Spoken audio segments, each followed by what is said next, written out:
अस्सलाम वालेकुम क्लास। उम्मीद आप सब खैरियत से होंगे। तो आज का जो हमारा टॉपिक है वो है अलोए।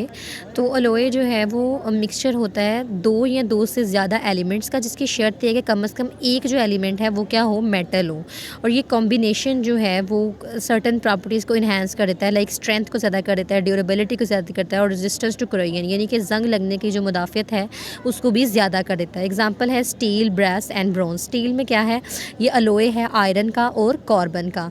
और ये किस नाम से जाना जाता है, ये अपनी स्ट्रेंथ और ड्यूरेबिलिटी की मदद से जाना जाता है, यानी इसकी स्ट्रेंथ बहुत ज़्यादा होती है और ये लॉन्ग लास्टिंग चलता है। ब्रास जो है वो अलोए है कॉपर और जिंक का, और इसकी वैल्यू है इसकी कोरोजन रेजिस्टेंस की वजह से और अपीयरेंस की वजह से, यानी कि इसकी जो जंग लगने के ख़िलाफ़ जो रेजिस्टेंस है वो बहुत ज़्यादा होती है। नेक्स्ट अगर हम बात करें ब्रॉन्ज की, तो ये अलोए है कॉपर और टिन का, तो ये अपनी हार्डनेस और अपनी जो रेजिस्टेंस है वेयर की उसकी वजह से जाना जाता है। नेक्स्ट अगर हम करैक्टरिस्टिक ऑफ अलोए के देखें तो इसके 3 करैक्टरिस्टिक यहाँ पे जो है वो डिस्कस हुए हैं। Enhanced strength, corrosion resistance, improved hardness, जो कि हमने पहले भी थोड़े बहुत डिस्कस किए हैं। इन्हांस्ड स्ट्रेंथ यानी कि अलोए जो है वो generally stronger and more durable than pure metals. अगर हम प्योर मेटल ले लें या फिर अगर हम उसका मिक्सचर कर लें, अलोए ले लें, तो वो उसकी निस्बत अलोए जो है वो ज़्यादा ड्यूरेबल होता है और ज़्यादा जो है वो स्ट्रॉन्ग होता है, यानी ज़्यादा लॉन्ग लास्टिंग चलता है।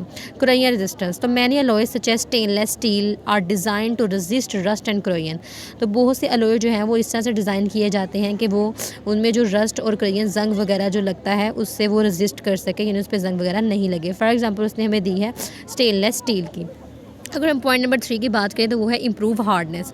तो alloy often have greater hardness compare to their base metal.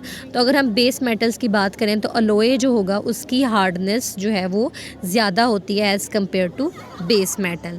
Next हम देखेंगे यूजेस। तो अलोए जो है वो वाइडली यूज़ होता है कंस्ट्रक्शन पे, ट्रांसपोर्टेशन पे, इलेक्ट्रॉनिक्स पे और दूसरी इंडस्ट्रीज़ पे। कंस्ट्रक्शन पे कैसे कि घरों में जो हम दरवाजे वगैरह, खिड़कियाँ वगैरह लगाते हैं उसमें हम अलोए यूज़ कर सकते हैं, या ट्रांसपोर्टेशन में जो हमारी बसेस, जो हमारे बसेस वगैरह, गाड़ियाँ वगैरह उस पर यूज़ होता है। इलेक्ट्रॉनिक्स में यूज़ होता है और दूसरी जो इंडस्ट्रीज़ हैं उसमें भी अलोए जो है वो यूज़ हो सकता है। अगर हम इसकी डायग्राम देखें तो यहाँ पे प्योर मेटल और अलोए का कंपैरिजन किया गया। प्योर मेटल में उन्होंने आयरन ली है और अलोए में उन्होंने लिया है steel.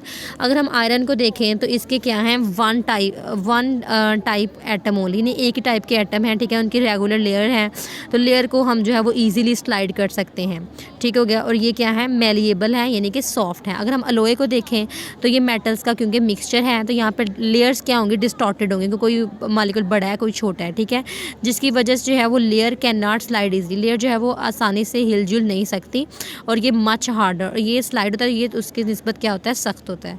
So this is all about alloy. I hope कि आप सबको क्लियर हो गया होगा। Thank you everyone.